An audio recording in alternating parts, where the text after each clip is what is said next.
What's going on, my Destiny dudes? Alright guys, check it out. Fitness and Gaming coming at you with another Destiny 2 video. Today's video is based around the topic of skill-based matchmaking.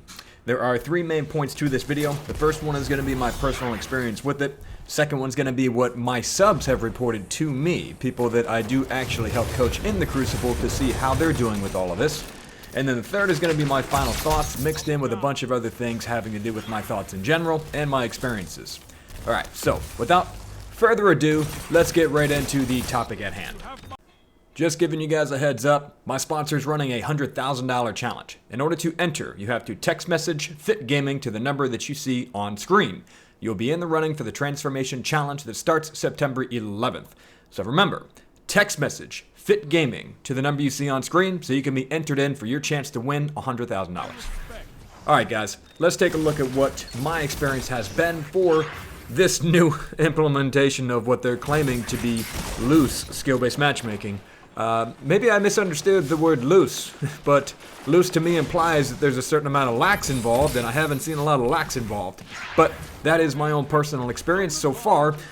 What I could tell you guys is that this isn't all bad. Now, my mentality around gaming, my mentality around anything that I've done, athletically, working out, or otherwise, has to do with this. I either win or I learn. Okay? I take failure as something of a learning experience, and I understand that there's a learning curve every time there's a new season of Destiny.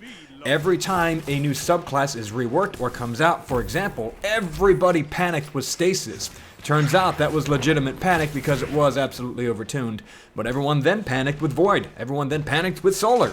And now we're all panicking again with skill-based matchmaking because anytime they touch or tune or do whatever they're doing, people tend to freak out about that. Now, to me, this is just another opportunity for me to learn what works and what doesn't. I've already been preparing for this type of thing to happen by playing competitive trials, by playing in the competitive playlist itself. Now, I don't necessarily care for skill-based matchmaking because it has an effect on the connection quality of matches.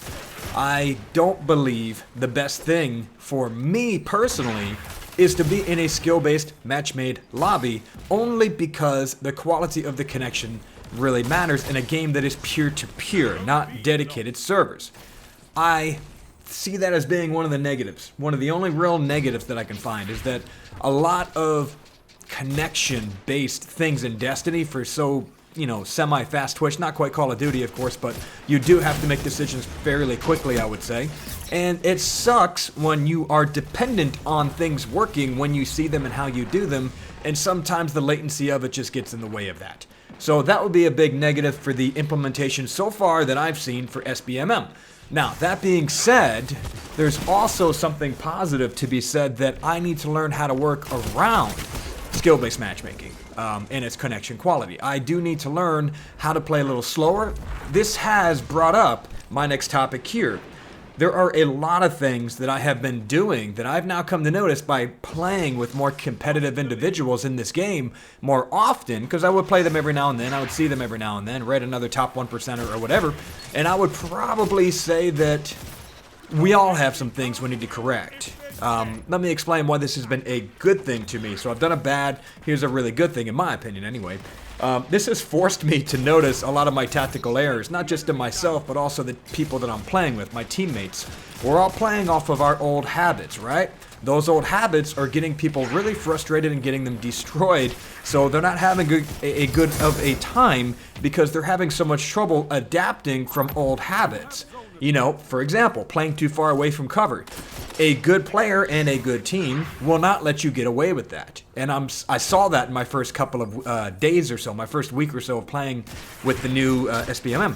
I noticed that if I was too far out of cover, if I engaged too long out of cover, I may get my 1v1 ego challenge kill and then immediately be mopped up by somebody that was actually paying attention to what was going on around them, and they chose to engage me right after I just had my 1v1. So I feel all good about my 1v1 just to have someone walk around the corner and slap me.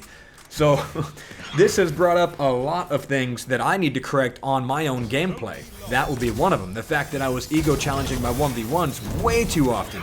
Challenging sniper lanes way too often, assuming that they were going to miss their shots, for example. Things like that need to be corrected in my gameplay if we are moving forward with this newly found every single match should be a competitive match. Now, here comes another negative. I'm starting to see a lot of players leave matches within the first minute or two.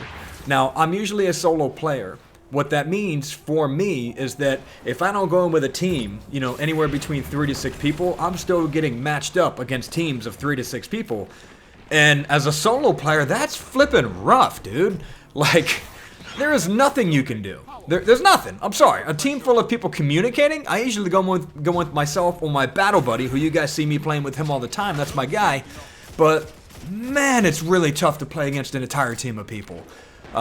Again, I'm learning how we can separate them. I'm learning what things work best against these individuals so that we can figure out how to play them, how to beat them. But there are some teams in Destiny that doesn't matter.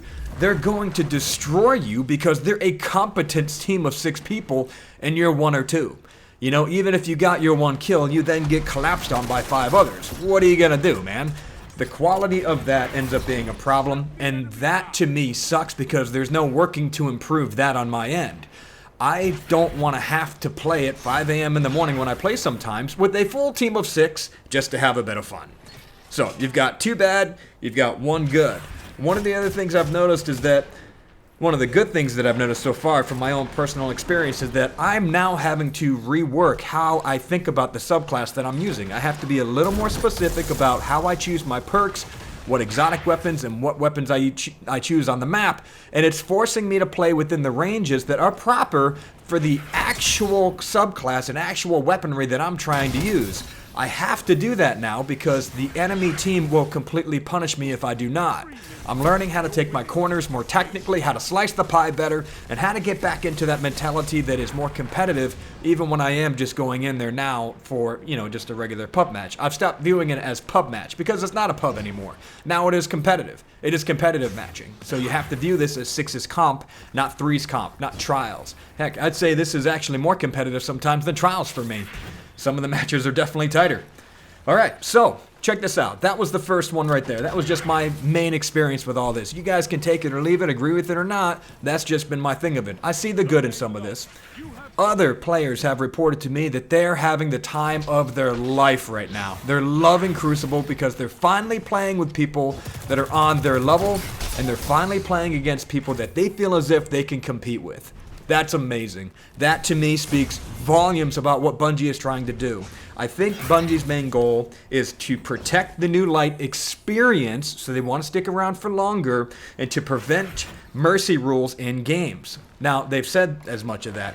What I've noticed with New Light players is that they come into the Crucible to do some bounties, and they do for some reason get stacked up against guys like me. There's no reason for them to be there against me. Not at that level anyway. They don't even know what they're doing. They got all blue gear. They don't know the map designs. Come on, man. That's not fair. I have an entire campaign around protecting the New Light. You guys know that. I try not to call them noobs, by the way. They are new in the sense of they are new to PvP, but I don't want anyone to think I'm being disrespectful or offensive by calling you a noob. You are a new light, and I think you should be protected because we value you in this community. I want you to stick around for longer. And having people pub stomp you is not going to be the thing to get you to come back to the Crucible to play with me again later. Am I right? All right, I don't know. I've had some good reports from people that are actually able to use weapons that they want to use in Crucible, instead of just looking up competitive videos from some of the YouTubers out there that tell them exactly what the meta is, where they now have to learn hand cannon, shoddy, and stuff like that. So, I like that. A guy was telling me the other day he was able to take out his favorite auto rifle and try to use it because he was able to compete with people that were of his skill bracket. So, great. That's a really positive thing right there. At least that is working, I think, as intended. That's really cool. Anyway, those are the first 2 things right there, and so far, those have been what I've noticed to be the main points of everything. My final thought on this so far. First of all, it's only been a week, okay? You can't really give an objective-based opinion on something after a week. So my opinion so far is that there's good and there's bad, just like anything, pros and cons, right? Peaks and valleys, whatever you want to label that as. But I have noticed that my gameplay has had to improve. I've had noticed that other players around me are not having as good of an experience as well, but some of the players that are new to the game are having a great experience. Okay, wonderful. Personally, I don't believe, a little bit of controversy coming at you, that Bungie should be catering to people that are not trying to play this game on a competitive scale. Now, let me explain what I mean by that. They do have to cater to their audience, and there's a lot of audience members to Bungie's list, okay? But the people that kept this game going once D1 was in that point of no return were the hardcore PvP players. So I do believe that they're doing something against a part of the community that actively kept them all essentially in business. Because I don't know if you guys were there for this or not, but there was a huge undertaking with Activision and Bungie and what was going on that left a lot of people kind of like, what the heck is going on here? A lot of people left the game. We didn't actually think the game was going to make it to this next part. So the PvP community has every right to be upset about not having fun in the thing that they enjoy most. I hope you guys understand that. The quality for them regarding matchmaking and connection has been the biggest problem that, we've been hearing about. They don't care about getting beating a lot of the time. A lot of the time what they want is for it to be fair as well, and having someone that has a connection that is different from yours so that your shots don't land does feel unfair, and it does hurt the experience of the game for these individuals. So my final thoughts is that this has been good for me so far because it has engaged a part of my mentality that is more athletically based. Not that I was lazy or anything like that, but this has definitely forced me to play harder already so that I can improve the things in my gameplay that were lacking and I was not aware that they were lacking. This has identified a lot of that for me. I'm really happy that there's other players in the PvP community now that are having a better time with this. Members of Destiny community that are usually PvE focused are now trying to get into PvP because they finally have a chance to play without getting stomped by somebody that is inherently toxic. We have plenty of those in the community. I don't know anyone that's actually trying to protect New Light players, by the way, besides maybe a few of us, but to me, this is great for them. Those are my final thoughts. I will give you an update if there is anything to actually update, by the way, but for now, we'll see. Let's test this again in a week and see if things improve. If not, well, we'll be having the same conversation again. All right, my dudes, thank you so much for your time today. Love all you guys, and remember to keep it zen out there.